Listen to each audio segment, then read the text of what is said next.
Ok, minha gente, retornamos para o meu, para o seu, para o nosso Baixada em Foco, programa que fala de tudo um pouco. Antes que eu me esqueça, pessoal, amanhã, quinta-feira, nós temos o Darlan Santana e o Esporte 10. Sexta-feira, Integrar Arte e Vida, sempre às 20 horas e 30 minutos. Segunda-feira, o polêmico Dani Simão e Companhia Limitada e o Lente Esportiva. Terça-feira, o Beto Reiner e o Cantinho da Várzea. Quarta-feira, o meu, o seu, o nosso Baixada em Foco. Bem rapidinho também, se você perdeu algum programa, tá? Perdeu, no YouTube tem, tá? Vou pedir para vocês colocarem dentro do possível, youtube.com/Aribese. Lá tem todos os programas futuros também não. Quer adivinhar o futuro? Esse aqui daqui a uns 4, 5 dias vai estar lá, tá? Mas aqueles que você perdeu também lá estão. E olhem, não é por nada não, pessoal. Baixado em Foco no YouTube está ficando internacional. Nós tivemos uma entrevista com Emílio Cid, Esperanto. Eu recebi, através do YouTube,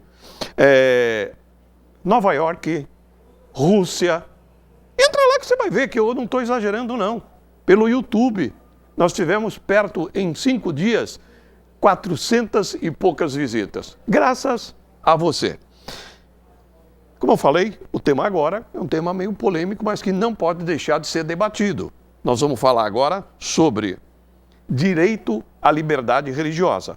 Aqui, à minha esquerda, eu estou recebendo a presença, mais uma vez ainda, do doutor Renato Azevedo, advogado, coordenador do CONAB, subseção de Guarujá, e assessor jurídico do Instituto Nacional da Tradição e Cultura Afro-Brasileira, INTECAB. Há outros adjetivos que o doutor tem, que daqui a pouco ele vai ficar à vontade para falar. E estou recebendo também, à esquerda do doutor Renato, a Denise Terezinha Ferreira Palhares, vou ver se eu falo direitinho, e a Denise Tissoba. Ela, que na realidade também é do Instituto Nacional de Tradição e Cultura Afro-Brasileira, São Vicente, Núcleo Baixada Santista, São Paulo, presidente da Associação Espiritualista Jurema Preta na União de Crenças, Ialorixá de Jurema Nogó e outras coisas também. Quando eu passar a palavra a ela, ela vai ficar à vontade, senão se eu falar do doutor Renato e também falar da Denise, eu falei, falaram, o programa acabou, um grande abraço, obrigado. Muito obrigado pela presença de vocês. Eu considero o tema de hoje, né, o direito à liberdade religiosa, uma coisa relativamente complicada se a gente for levar para o nosso país. Quero agradecer a presença de vocês e o que cada um pensa do direito à religiosidade, por gentileza. Você quer começar ou eu começo? Você começa, Renato. Então, bom. Ari, muito obrigado pela oportunidade. Prazer. Né? Programas como o seu e como esse, que a gente tem o prazer de visitar para poder desmistificar alguns ícones que ficaram no passado. Ficaram no passado porque a liberdade religiosa, ela, apesar de ser uma liberdade conquistada, né, ela tem que ser olhada de uma maneira atual. Então ela não pode perder o foco com brigas ou violências praticadas no passado. Ela tem que se focar na Constituição Federal de 1988. E lá na Constituição Federal de 1988, ela estabeleceu já que a liberdade religiosa é uma liberdade de consciência e de crenças.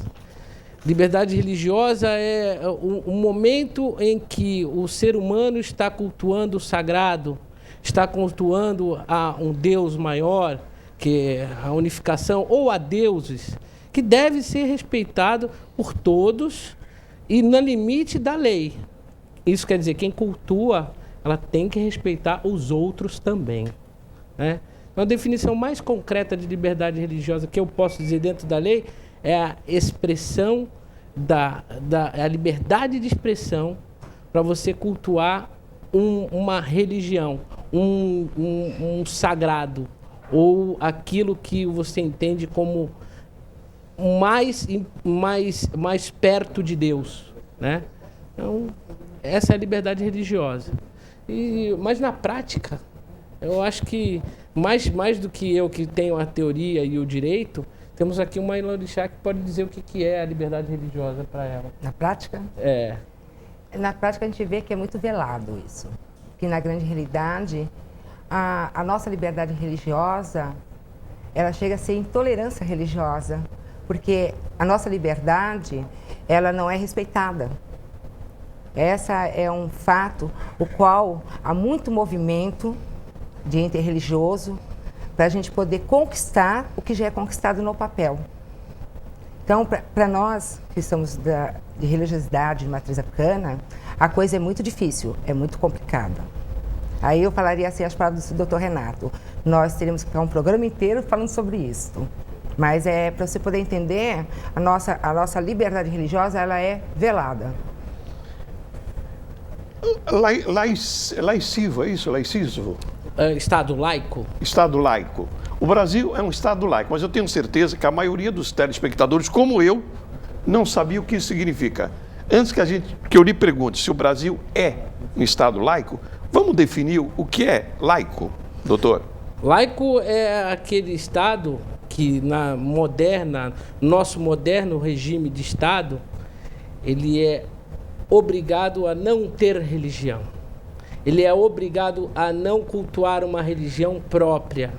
Ele é obrigado a defender todas as expressões religiosas. Ao mesmo tempo que é um poder de acolher todas as religiões, é um dever não privilegiar uma em detrimento da outra. E como a mãe Denise Sobá bem disse, isso a gente está ainda longe dessa falta, desse não privilégio de uma em detrimento da outra. O Estado laico está presente em todos os países em que o Estado é obrigado, como no Brasil, a não ter uma igreja e a aceitar todas as expressões religiosas de maneira igualitária. E a liberdade religiosa, ela acaba influenciando para o conhecimento? Sim. Sobre todos os aspectos, a liberdade religiosa, ela surge num primeiro momento que lá atrás o homem começa a cultuar o sagrado, desde que o homem é homem, né? Então, uma das formas que o homem conseguiu se agregar é exatamente através da religião. A liberdade de culto, ela hoje é moderna para que uma não invada o espaço da outra, para que uma não se subleva, se coloque à frente da outra. Mas o ensino religioso se influencia e muito em todas as sociedades, não só na brasileira. E dentro daquilo que a gente conhece como necessidade de liberdade religiosa, a gente tem um país que precisa respeitar uma e outra religião e não somente privilegiar uma ou outra religião. Que diferença existe entre liberdade religiosa e liberdade de expressão, se é que existe? A liberdade de expressão, você pode chegar a ser jurídica, você pode política, você tem a liberdade de falar, de se expressar. A religiosa, não. Você tem o direito de falar da sua religião, eu tenho o direito de falar da minha religião, mas eu não posso lhe agredir por causa da sua religião, que não é igual à minha. Deu para você perceber qual é a diferença? Sim. Então, se eu, Renato, é de uma religião e eu sou de outra, ele está falando da religião dele, e por conta que eu não acredito em nada do que ele pratica, eu começar a agredi-lo, aí isso já me tira a liberdade religiosa. Eu estar invadindo o espaço dele por conta disso. Então, essa é a diferença de expressão e liberdade. E a liberdade de expressão, na verdade, ela tem outras formas, inclusive de não cultuar nenhuma religião. A liberdade de expressão alcança esse limite, porque a liberdade de consciência, eu quando não cultuo a religião como o meu dogma, a minha verdade, eu tenho o direito também de não cultuar essa religião, né? E a liberdade de expressão é maior é mais abrangente do que a liberdade religiosa. Para citar também sobre liberdade religiosa, é importante que ou a pessoa se omita quando está falando sobre uma religião, né, para não agredir, se tiver pensamentos negativos, para não agredir, porque ela agredindo, ela pode chegar a cometer até crimes, né? Por exemplo, o escárnio, a zombaria, quando você está zombando de uma religião de outro, está no artigo 208 do Código Penal. Crime pela lei, né? Crime pela lei, né? De que se você está zombando de uma pessoa, você está cometendo o crime, se está invadindo a consciência religiosa dela. Isso é e infelizmente, hoje a internet é um meio também, né, serve para boas coisas e más coisas, mas também é um meio desse tipo de cometimento, dessa conduta típica criminosa. Você faz escondido, né? Na verdade, hoje a internet não é nada escondido, o negócio é achar, né? Achar, determinar a pessoa, né? Vamos fazer o seguinte, você passa a aguinha para lá, por gentileza, doutor Renato? Fique tranquilo. Eu já tenho, vou aproveitar você, tá? Você que está me olhando, já tem uma perguntinha aqui. Você tem dúvida? Faça aqui para o nosso e-mail, tá? Ou de repente para o nosso telefone. Faça uma pergunta, faça que nem o Valdir acabou fazendo. Valdir, obrigado, Valdir, que é do Centro de São Vicente. A pergunta é o seguinte: por que o IBGE não considera o Espiritismo como religião? Uma pergunta do Valdir, do Centro de São Vicente. Olha, várias são as designações e o IBGE foi muito importante esse novo censo 2010, que ele cortou ou bipartiu ou separou melhor as religiões brasileiras. E os espíritas aparecem sim como uma designação religiosa, que são aquelas influências kardecistas. Os espíritas aparecem na pesquisa do IBGE. O espiritismo, na verdade, a prática, o dia a dia, acabou levando a todas aquelas manifestações religiosas que têm a relação com o etéreo, com os adventos de adivinhação, com os adventos de ligação com almas. Isso é espiritismo. Para o IBGE, há uma separação. A separação é espíritas, candomblecistas, umbandistas, a separação também dos evangélicos, que nesse censo do IBGE aumentou, é respeitável esse aumento do IBGE para a religião evangélica, mas espiritismo englobaria essas todas outras religiões que envolvem o etéreo, a consciência de alma, né? Então não ficaria focado no IBGE, que preferiu separar, bipartir isso em espíritas, candomblecistas, umbandistas e outras religiões dessa natureza. Se eu não me engano, são 8 ou 9 todas as religiões. As divisões. Católicos, né, que são a maioria ainda no Brasil, né, estão nessas designações. Eu vou entrar num tema agora que eu considero importante, né? O pluralismo religioso é respeitado no Brasil? Porque nós sabemos que temos mais de um. O doutor Renato acabou de falar agora, né? Eu acredito que não. Não? Não. Cada um quer que o seu apareça mais que o outro, seria isso? Seria. Se fosse respeitado, a gente não estaria numa caminhada pela nossa liberdade religiosa. Como é que eu vou te explicar assim, com um pouco mais com ênfase? A nossa instituição, a Intercab, Baixada Santista, como a Associação Jurema Preta, vem numa caminhada para poder ter, porque direito a gente já tem pela Constituição, mas ter o direito de fato de ter essa liberdade religiosa. Então, se existisse o pluralismo, de fato, não precisaria ter esta caminhada. Então, respeito? Não. Não respeita. É mais ou menos o que está falando, né, doutor Renato? Que é o homem das leis, né? Sim. Se as leis fossem cumpridas, não precisariam de agentes.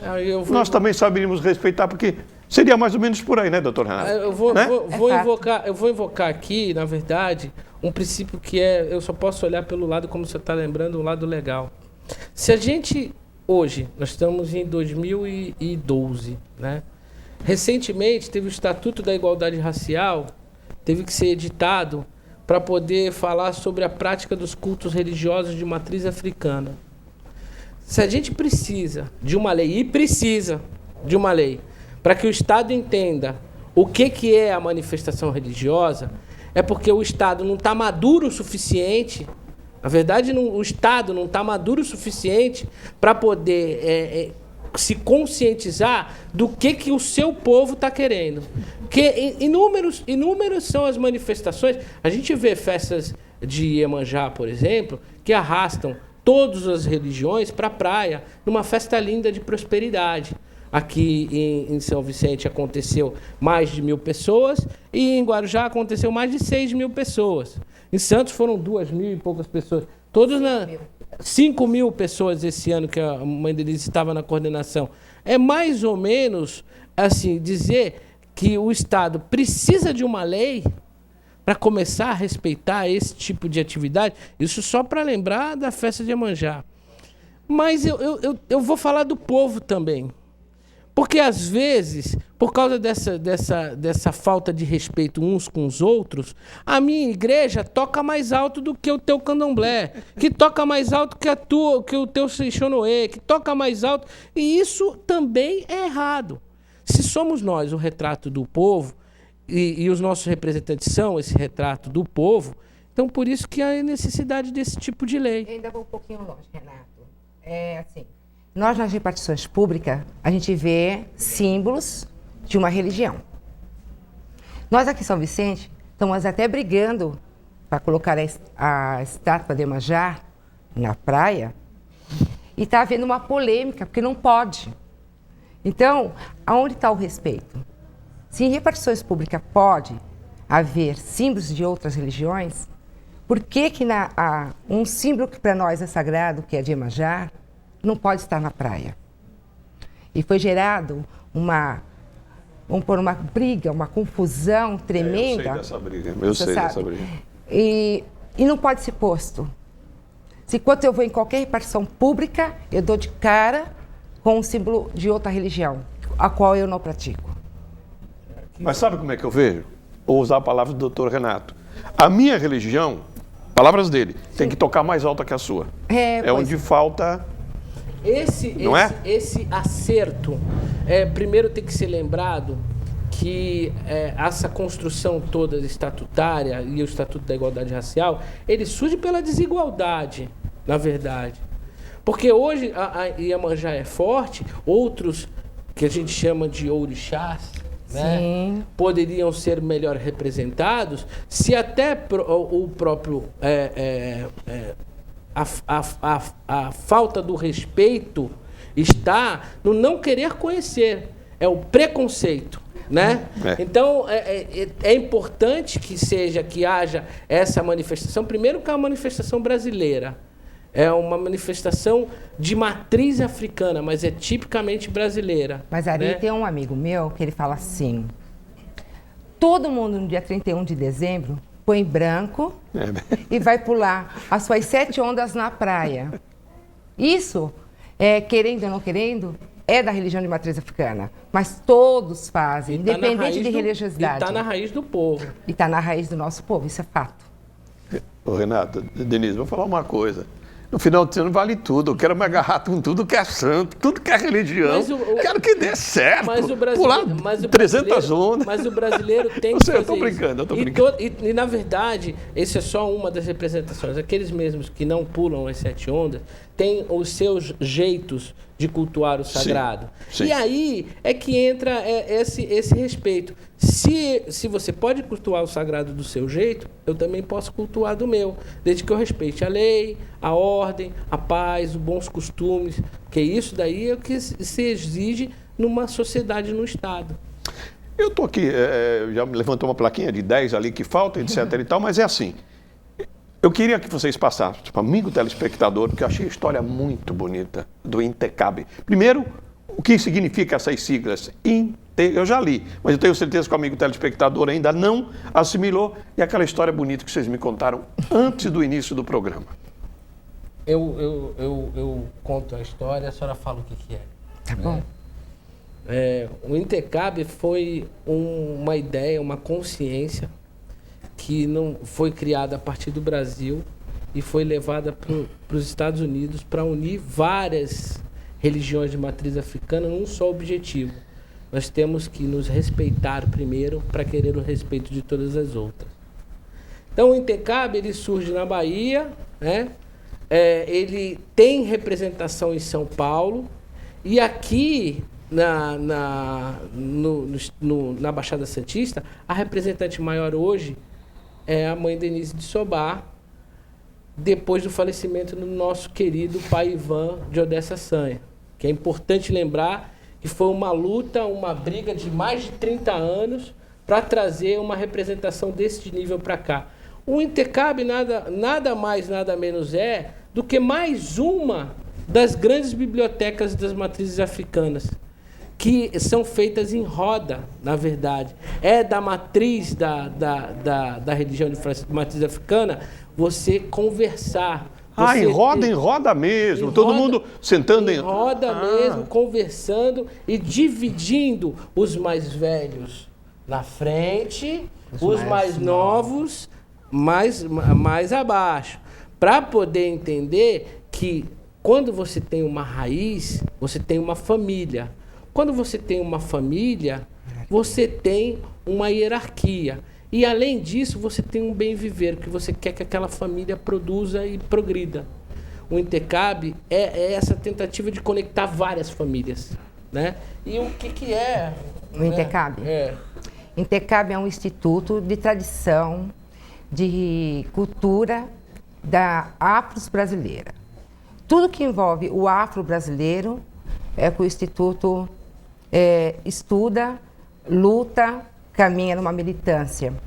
Hoje, eu estou coordenadora desse núcleo, que é tomando conta dos 9 municípios, pelo fato do falecimento do nosso querido Babalorixá, pai Ivan de Odessa Sanha, que está com 2 meses de falecimento, então eu era vice dele, estou assumindo aí por 4 anos, não com muita alegria, derivado do falecimento dele, mas nós estamos começando, que o doutor Renato é o advogado, é o jurídico, um dos jurídicos do Intecab, e nós estamos aí começando um trabalho para a gente começar a definir a nossa Baixada Santista num todo, para poder, nessa liberdade religiosa.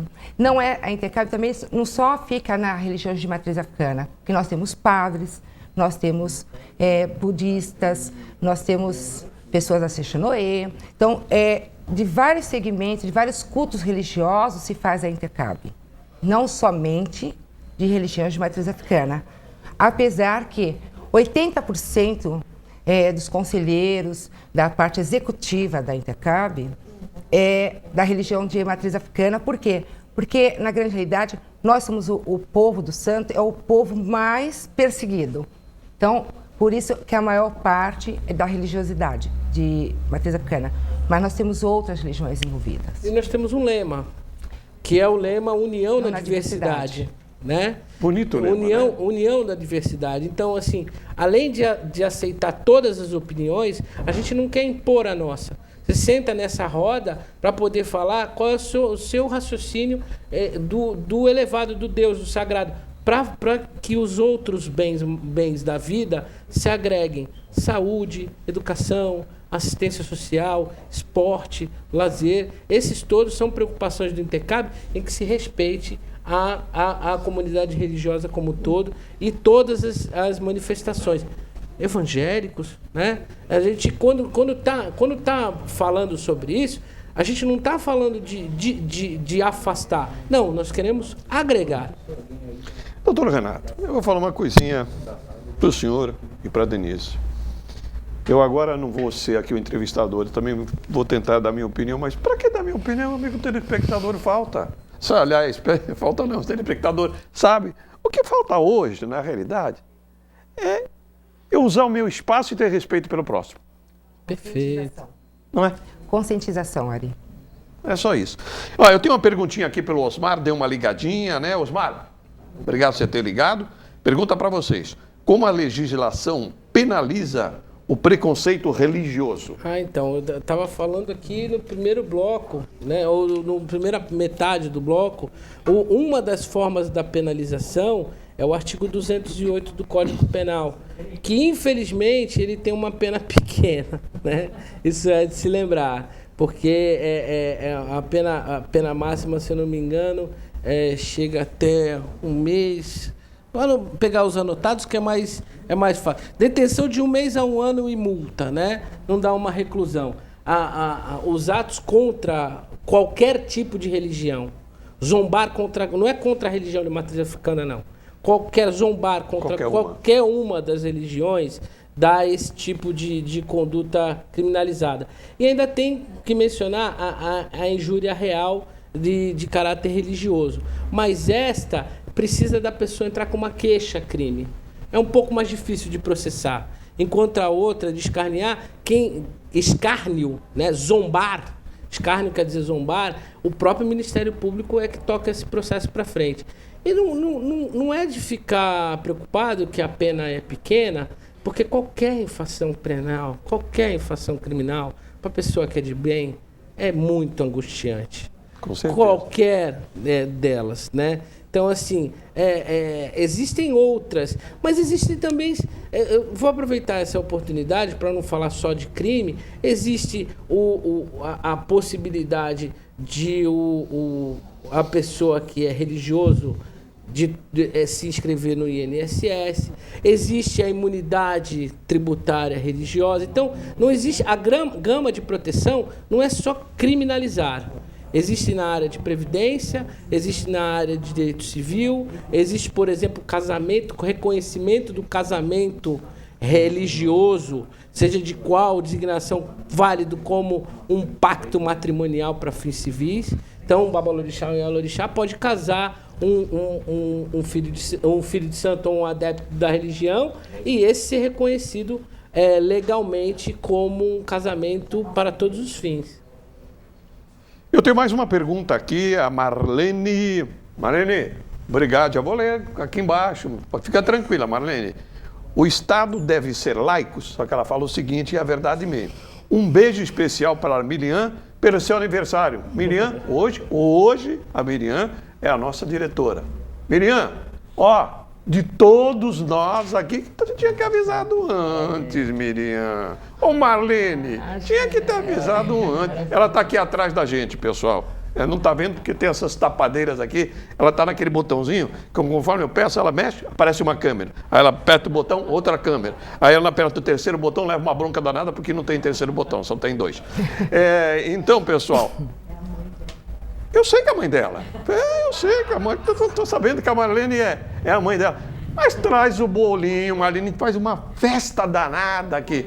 Miriam, de todos nós daqui da NET, para você. Não é do gordo, mas é do cabeça branquinha. Um beijo para você. O que é o Estado laico?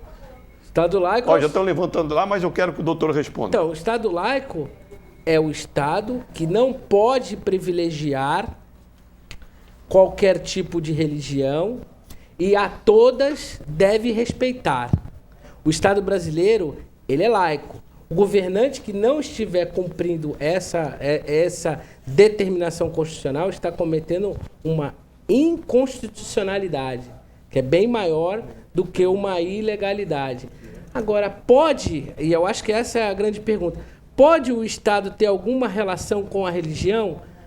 As religiões são, antes de tudo, organizações não governamentais que podem propagar ações efetivamente estatais de direitos humanos, saúde, educação, assistência social, a comunhão.